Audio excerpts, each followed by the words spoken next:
Hola, ¿qué tal? Muy buenos días. Les damos la más cordial bienvenida a Poder Informativo. Hoy que es martes 18 de abril de 2023, estamos ya listos para presentarle la información más destacada del Poder Judicial de la Federación y, por supuesto, de México y del mundo. Soy Lorena Sánchez Cabrera y saludamos con gusto a mi compañera Nidia Díaz en la interpretación en lengua de señas mexicana.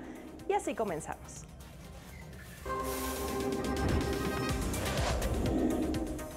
La Corte invalidó disposiciones de Código Militar que regulaban la intervención de comunicaciones y cateos. La solicitud de preliberación debe atenderse con la legislación vigente al momento de dictar la sentencia condenatoria, determinó la primera sala. Infantes que crecieron en contextos de violencia tienden a incurrir en conductas delictivas en la etapa adulta. Un tercio de los recursos públicos que recibe el INE se destinan a financiar a los partidos políticos. El Pleno de la Suprema Corte inició el estudio de constitucionalidad del decreto que reforma diversas leyes con el fin de trasladar el control operativo y administrativo de la Guardia Nacional de la Secretaría de Seguridad Pública a la Secretaría de la Defensa Nacional. El proyecto del ministro Juan Luis González Alcántara Carrancá propone la invalidez de diversas disposiciones de la Ley Orgánica de la Administración Pública Federal y de la Guardia Nacional que regulan dicho traslado, argumentando que la medida es contraria al artículo 21 constitucional que prevé que la Guardia Nacional, entidad encargada de la seguridad pública, debe mantener su carácter y mando civil. Así, la propuesta destaca que el artículo 21 constitucional establece expresamente que la Guardia Nacional será un ente civil y que su adscripción, así como la determinación de sus acciones, la determinación de sus planes y programas quedarán en manos de la Secretaría del Ramo de la Seguridad Pública. Conforme a la literalidad del artículo 129 constitucional, así como la interpretación histórica y sistemática en relación con el 21 constitucional, es fundamental optar por un entendimiento estricto en el que las funciones de seguridad ciudadana son de la competencia exclusiva de autoridades civiles y que a las Fuerzas Armadas les corresponde una tarea claramente distinta, la seguridad nacional. Se desprende que la intención final del poder reformador de la Constitución hubiese sido proscribir cualquier participación de las Secretarías de Defensa y de Marina en el control operativo o administrativo de la Guardia Nacional. Previamente concluyó el estudio de la acción en la que se impugnaron diversos artículos de los códigos militar de procedimientos penales y de justicia militar, invalidando las disposiciones que regulaban la intervención de comunicaciones, la geolocalización y de los cateos, desestimando las relacionadas con la reserva de información contenida en las carpetas de investigación. Asimismo, por tratarse de normas en materia penal, se propone que la invalidez decretada surtirá efectos retroactivos al 17 de mayo de 2016, fecha en que entró en vigor el decreto impugnado. Por su parte, la primera sala de la Corte estableció un criterio sobre el beneficio de la libertad anticipada y la legislación que aplica a dichas solicitudes. La primera sala de la Corte estableció como criterio obligatorio para todos los juzgadores que la legislación en materia de ejecución de sanciones penales aplicable para el estudio de los beneficios de la preliberación es la vigente al momento que se dicta la sentencia ejecutoriada de condena en contra del solicitante.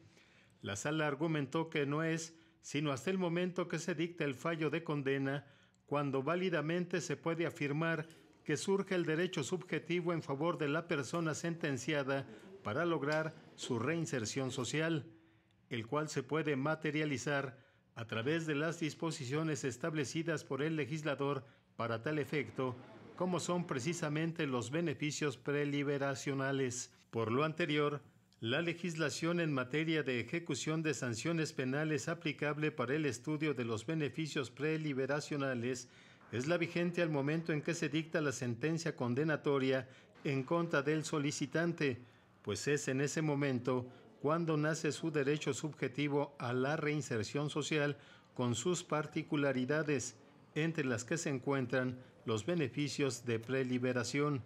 Este criterio lo estableció la primera sala de la Corte al resolver una contradicción entre tribunales colegiados. Poder Informativo, José Luis Guerra García. En otra información, la Defensoría Pública Federal informó que cuenta con herramientas que permiten detectar casos de tortura. La tortura, los tratos crueles e inhumanos persisten en todo el mundo para obtener información o una declaración de culpabilidad. El Instituto Federal de Defensoría Pública cuenta con herramientas como los Principios Méndez para detectar la posible comisión de estas prácticas. La Defensoría podríamos decir que es una institución pionera en la implementación de los Principios Méndez en el Estado mexicano. Se han capacitado a más de 50 defensoras y defensores públicos federales en el contenido de esta metodología de entrevistas no coercitivas. Víctor Paradas, de la Secretaría Técnica de Combate a la Tortura, Tratos Crueles e Inhumanos, explicó que los Principios Méndez son un protocolo para quienes participan en los sistemas de justicia penal que orienta entrevistas no coercitivas. El próximo 18 de abril se llevará a cabo una sesión virtual del Instituto Interamericano de Derechos Humanos, donde participarán el ex relator Juan Méndez y la directora general del Instituto de la Defensoría Pública Federal, Taisia Cruz Parcero. Elsa González, Poder Informativo. Y la Sala Superior del Tribunal Electoral dio a conocer el proyecto del magistrado presidente Reyes Rodríguez Mondragón, con el que propone resolver un recurso interpuesto por la diputada Josefina Gamboa Torales, en el que argumenta violación a su derecho a ser votada en su vertiente de ejercicio del cargo y asegura haber sufrido violencia política en razón de género. Lo anterior, al no ser convocada a las sesiones para dictaminar las iniciativas de la comisión a la que pertenece y por ignorar su petición de retirar algunas iniciativas de su autoría. El proyecto propone desechar la demanda debido a que estima que se trata de un asunto de organización interna de la Cámara de Diputados que se regula a través del derecho parlamentario y en consecuencia escapa a la esfera competencial del Tribunal Electoral. Y la Sala Regional Toluca modificó la sentencia que emitió el Tribunal Electoral de Michoacán, que había ordenado al Ayuntamiento de Numarán presentar al Congreso local una iniciativa de reforma para actualizar la Ley Orgánica de División Territorial en la entidad, con el fin de reconocer al poblado de Cañada de Ramírez como tenencia y convocara a la elección de su jefatura respectiva. La sala explicó que resulta infundado el agravio, toda vez que el tribunal responsable no tiene competencia para ordenar los actos señalados y, en todo caso, queda dentro de las atribuciones del propio ayuntamiento. Como ustedes saben, uno de los presupuestos procesales necesarios para la iniciación de un juicio es la competencia. Sin él no se puede emitir una resolución definitiva. En otro asunto, confirmó la determinación del Consejo General del INE que acreditó la responsabilidad del partido Morena al utilizar aportaciones de un ente impedido, es decir, un sindicato que proporcionó 2 vehículos para transportar a personas en un acto de campaña de la candidata a la presidencia municipal de Lázaro Cárdenas, Michoacán. Es momento de hacer una pausa, pero antes lo dejamos con las condiciones que nos esperan en el clima para este martes. Estamos en vivo en Poder Informativo. Regresamos.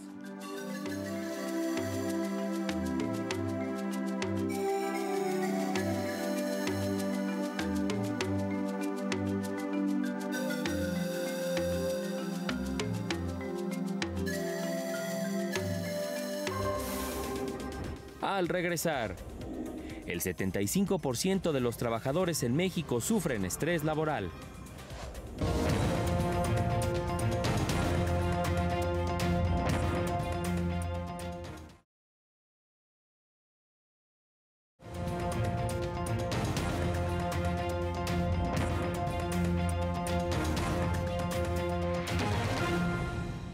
Gracias por continuar con nosotros. Tenemos más información. Un estudio reveló que la mayoría de niñas, niños y adolescentes en contacto con entornos violentos tienen mayor probabilidad de reproducir este tipo de conductas en su etapa adulta.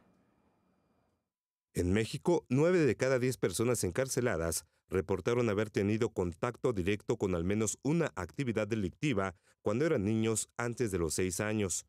Así lo revela el estudio Exposición a la violencia en la infancia y adolescencia de personas privadas de libertad, que presentó la organización civil Reinserta y que se realizó en prisiones de 14 estados del país. En gran medida, las personas privadas de libertad vivieron en familias o en ambientes criminógenos. Por ejemplo, aquí teníamos, las personas privadas de libertad tenían conocimiento de que parte del ingreso familiar provenía de actividades ilícitas. El estudio muestra la presencia de familias criminógenas de manera brutal en el norte del país. Los niños aprenden por su mamá y su papá a agarrar una pistola, a meterse una raya de cocaína a los 7, 8, 9 años de edad, hasta 12, 13, 14 años de edad, y luego esperamos que esa persona sea diferente, ¿no? El estudio resalta que niñas, niños y adolescentes que crecen y se desarrollan en entornos violentos tienen más probabilidades de presentar comportamientos de esta naturaleza, así como de normalizarlos y reproducirlos en la vida adulta, lo que a su vez los hace propensos a desarrollar conductas antisociales y delictivas. Especialistas que analizaron el estudio hicieron un llamado a enfrentar la violencia estructural que afecta desde la infancia y que ahora está presente también en redes sociales. Las familias a menudo no cuentan con las herramientas para poder sobrellevar estas condiciones de adversidad que ellas mismas viven. Entonces también por eso es importante recordar que al Estado le toca acercar estas herramientas como parte de una política pública. En un país donde tenemos totalmente normalizada la violencia, donde es algo cultural, se necesita absolutamente de todos. Poder Informativo, Juan Carlos González. De acuerdo con las organizaciones de la sociedad civil, al cierre de 2021 aumentaron más de 500% los flujos migratorios de infantes por el territorio nacional. Pese a que las reformas constitucionales en materia de protección a los derechos de las niñas, niños y adolescentes migrantes lo prohíben, las detenciones contra esta población continúan en México, advirtieron el Instituto para las Mujeres en la Migración y Oxfam México. Al presentar un informe en torno al tema, señalaron que al cierre de 2021 aumentó 571% el flujo de la niñez migrante en nuestro país, con relación a 2020. Este incremento desbordó la capacidad para atender el fenómeno, provocando la proliferación de sitios de contención y la aparición de otras medidas para disuadir a los migrantes a ingresar a territorio nacional. Entre estas, falta de información, demora en trámites, detención de familias enteras, miedo a la deportación o a encontrarse con la delincuencia organizada. Acusaron que México no destina presupuesto suficiente a sistemas de protección. Su prioridad sigue siendo el control, por sus compromisos con Estados Unidos, lo que ha provocado zonas migrantes imposibles de atravesar sin la violación de derechos humanos. En este contexto, advirtieron que la implementación de reformas aprobadas a favor de la protección migrante se encuentran seriamente limitadas. Poder Informativo, Citlali Pérez. Y la Comisión Interamericana de Derechos Humanos publicó el informe Pandemia y Derechos Humanos, documento que analiza los impactos en la región tras la amenaza por el COVID-19. Incluye los efectos que tuvieron las medidas adoptadas por los estados tras la declaración de emergencia, las lecciones aprendidas y una serie de recomendaciones para reparar las afectaciones a los derechos humanos y mitigar los riesgos en escenarios futuros. A lo largo de 5 capítulos, la CIDH expone temas como estado de excepción, restricciones a las libertades fundamentales, Estado de Derecho, impacto en los derechos humanos y vulneración hacia poblaciones que históricamente se encuentran en situación de vulnerabilidad. Y en temas electorales, de acuerdo con un estudio, poco más de la tercera parte de los recursos públicos que recibe el INE se destinan al financiamiento de los partidos políticos. ¿Qué tan cara es nuestra democracia? Es la pregunta que hace el Instituto Mexicano para la Competitividad, al señalar que lo más oneroso son los partidos políticos, toda vez que casi 1 de cada 3 pesos que el Instituto Nacional Electoral gasta se destina a sus actividades. No obstante, sumado a la debilidad democrática en América Latina, este año disminuirá el presupuesto que en México se destina a los partidos políticos. De acuerdo con el IMCO, en 2023 el INE asignará a este rubro 20.221.4 millones de pesos, una baja de 0.7% anual. Si desglosamos este monto, 35.2% se dirigirá a partidos políticos, 19.8% al padrón electoral y credencial para votar, 12.7% a gestión administrativa, 9.5% para soporte jurídico electoral y apoyo logístico, 7.6% a tecnologías de la información y comunicaciones, 6.6% a capacitación de la ciudadanía, 5.7% para organización electoral nacional y 2.8% a un rubro denominado otros. El INCO advirtió que la caída en el nivel democrático requiere especial atención, toda vez que el índice muestra que en los últimos 2 años la región ha registrado la mayor recesión democrática, con un puntaje promedio que cayó de 6.43 en 2008 a 5.79 en 2022. Añadió que la falta de confianza en el gobierno, la alta y generalizada percepción de corrupción y el deterioro institucional son problemáticas que se relacionan con un reto aún mayor y que es precisamente el desgaste sostenido de la democracia. Poder Informativo, Óscar González. Y justamente de cara a los comicios para el próximo año, especialistas universitarios señalaron que un gobierno de coalición permitiría revertir el déficit de gobernabilidad que se registra en el país, fenómeno que se traduce en inseguridad y violencia.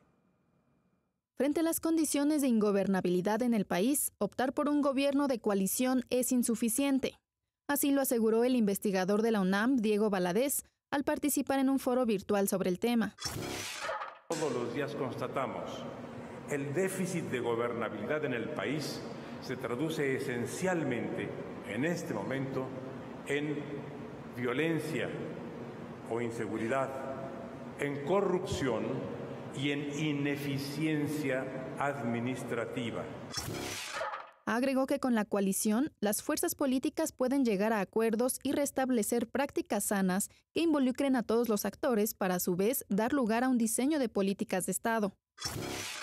El gobierno de coalición, por tanto, ofrece estas opciones y considero que, utilizando estos instrumentos, es posible detener la caída en el sentido de la pérdida de gobernabilidad que estamos padeciendo, con algunas reformas institucionales que tendrán que acompañar necesariamente a un gobierno de coalición. Lamentó que México es el único país de la OCDE que carece de un Ministerio de Justicia, lo que se traduce en la carencia de una política en la materia. Indicó que en el país tenemos 5 jueces por cada 100,000 habitantes, lo que es un tema intrascendente para el Estado mexicano. Por lo que si se quiere alcanzar la pacificación del país, señaló necesario hacer prioridad este tema. Poder Informativo, Laura Murillo. Vamos ahora a temas de salud porque para reducir la mortalidad de hemorragias e incrementar la profilaxis que constituye un tratamiento ideal para la prevención y daño articular, el Instituto Mexicano del Seguro Social puso en marcha un congreso internacional sobre hemofilia con el fin de fortalecer el conocimiento científico para mejorar la atención a los derechohabientes, pues recordó que en el país se registran 5.547 pacientes con diagnóstico de hemofilia, de las cuales la mitad recibe atención médica en unidades del Seguro Social con terapias sustitutivas con factores de coagulación segura y de alta calidad. No solamente para reducir la mortalidad por hemorragias, sino también para implementar la profilaxis que constituye un tratamiento ideal para la prevención de las mismas y el daño articular. Y mire la siguiente información, México es uno de los países con mayor fatiga por estrés laboral, pues al menos el 75% de las personas trabajadoras a nivel nacional la padecen, por encima de China y Estados Unidos, con 73% y 59% respectivamente, alertaron especialistas de la UNAM. Señalaron que las y los afectados se sienten más agotados que nunca, tanto física como mentalmente, debido a las largas jornadas laborales. Además, cada vez más expresan sentirse resentidos, poco valorados, cosificados, desesperados y sin motivación, a lo que se suma la incertidumbre económica y el miedo a los recortes de empleos. Y esto desencadena una serie de efectos adversos nuestra salud, como son la hipertensión, como son los problemas gastrointestinales, los dolores de cabeza, la ansiedad, la depresión. La Organización Mundial de la Salud ha considerado por lo mismo al estrés como una de las principales causas de la discapacidad y también de las principales enfermedades que llevan a la muerte a nivel mundial. Es momento de conocer la información nacional en las breves de México.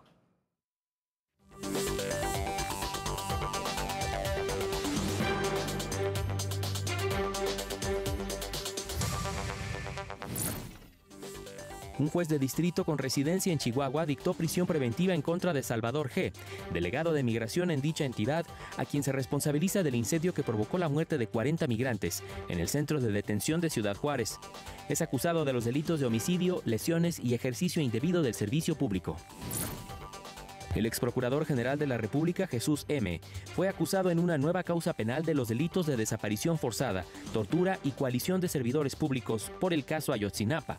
Su defensa solicitó la duplicidad del término para analizar el caso, por lo que la audiencia inicial se reanudará el próximo viernes. De acuerdo con la organización Salud Justa, se han presentado cerca de 2.000 amparos en contra de las reformas a la Ley para el Control de Tabaco, que prohíben fumar en espacios públicos y cerrados, así como la publicidad de productos de tabaco. En 9 de 10 casos se ha negado la suspensión.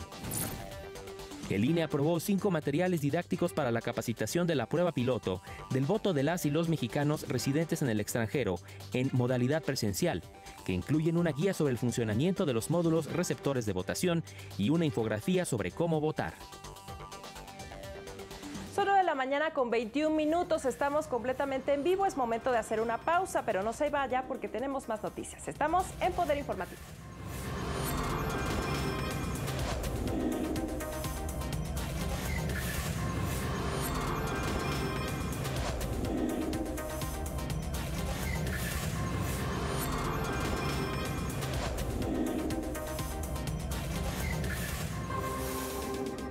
Más adelante, este miércoles se llevará a cabo el primer Simulacro Nacional 2023, que tendrá como hipótesis un sismo de 7.5.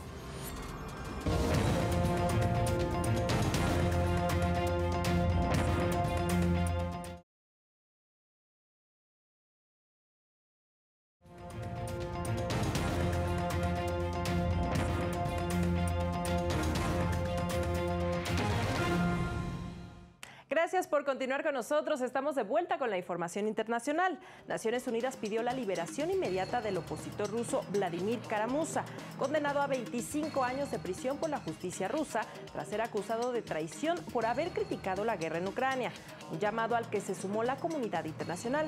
En respuesta, el régimen ruso consideró esta reacción por parte de la ONU y de Occidente como una injerencia en sus asuntos internos y un intento de presionar al sistema judicial. Por otra parte, el Departamento de Justicia de Estados Unidos anunció que asignará a un fiscal especial para investigar los crímenes cometidos por Rusia durante su intervención en Ucrania, a través de un grupo de trabajo del que también forman parte países europeos como Lituania, Polonia, Estonia, entre otros. Con ello, señala, Estados Unidos brindará acceso a sus recursos para lograr enjuiciar a los responsables de la invasión, así como fortalecer la democracia y el Estado de Derecho en Ucrania. Y la compañía aeroespacial del magnate Elon Musk, SpaceX, pospuso el lanzamiento del primer vuelo de prueba de Starship, el cohete más potente que se haya construido debido a una válvula congelada, confirmó el propio Musk en su cuenta de Twitter. La ambiciosa misión del Starship consiste en llevar astronautas de la NASA a la Luna en 2025, para después emprender las primeras misiones tripuladas al espacio profundo. El vuelo de prueba se llevará a cabo en algún momento de esta semana desde Texas, Estados Unidos, una vez reparados los desperfectos, para dar una vuelta completa alrededor de la Tierra y aterrizar en el Océano Pacífico frente a Hawái.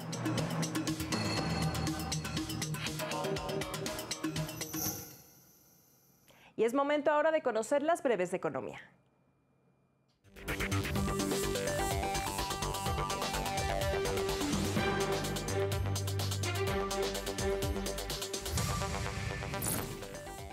En el primer trimestre del año, más de 393,000 personas sin trabajo retiraron de las Afore 5,692 millones de pesos por concepto de retiro parcial por desempleo, cifra récord para igual periodo desde que se tiene registro. La Comisión Nacional Bancaria y de Valores informó que en el primer bimestre del año, la cartera de crédito de consumo, que incluye tarjetas, préstamos personales o de nómina, sumó 1,242,673 millones de pesos, un incremento de 18% respecto al mismo periodo del año pasado.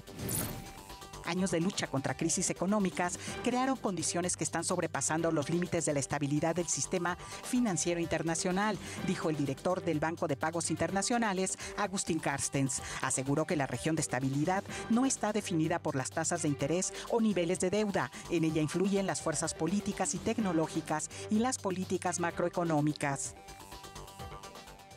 Y como ya le adelantábamos, este miércoles a las 11 de la mañana sonarán las alertas sísmicas como parte del Simulacro Nacional de Sismo, que tendrá como hipótesis un temblor de 7.5 grados con epicentro en Puebla y Veracruz.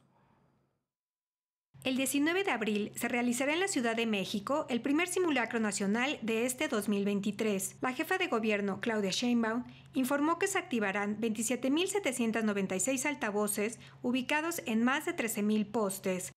Todo estará funcionando, igual los helicópteros, etcétera, como si fuera un sismo normal. Entonces, miércoles 19 de abril, 11 de la mañana, simulacro de sismo.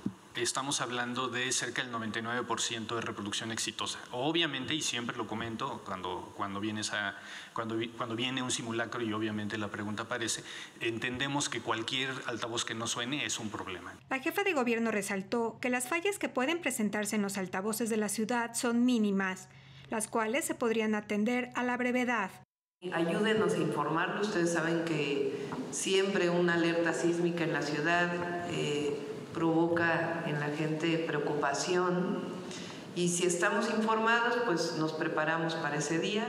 Señaló que las 16 alcaldías de la Ciudad de México implementarán sus protocolos de seguridad y protección civil para atender este tipo de incidentes. Poder Informativo, Rosy García.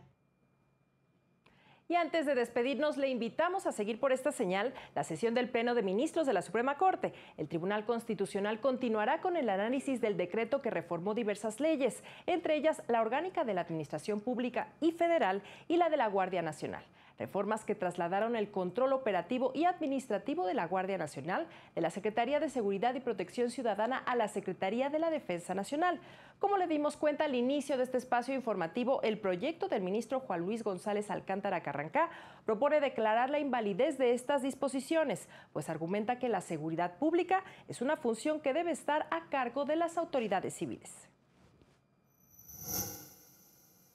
Es así como llegamos al final de este espacio, como siempre agradeciendo su compañía e invitándole a sintonizar también la emisión nocturna de Poder Informativo en punto de las 8:30 de la noche. Soy Elena Sánchez Cabrera, en nombre de todo el equipo que hace posible este espacio, le deseamos que tenga un excelente martes. Hasta pronto.